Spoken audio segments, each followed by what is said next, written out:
Lại tiếp.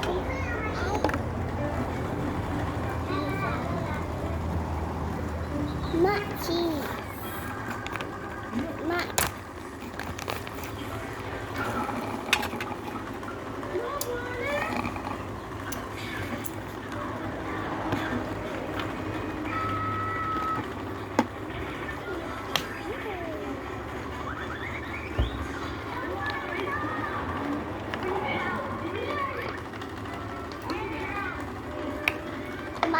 Chà.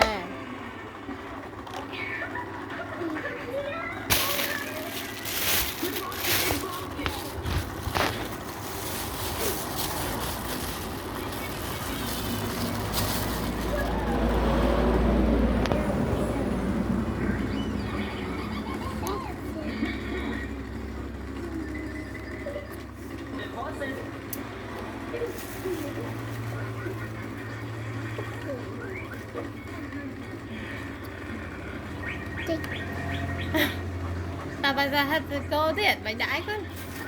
Tại bà hết thì bán này, anh đi cô ăn. Đãi cái con, ô, đậm mà dân này thế, wow. Bà có ai mấy?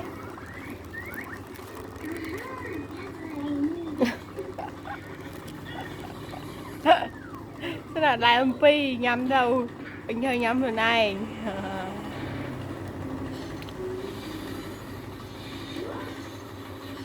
Mà bị ôn cho chật nhâm mình mà tên nhỏ nhầm tên vô mà thơ lụa nhầm cái đó ấy ta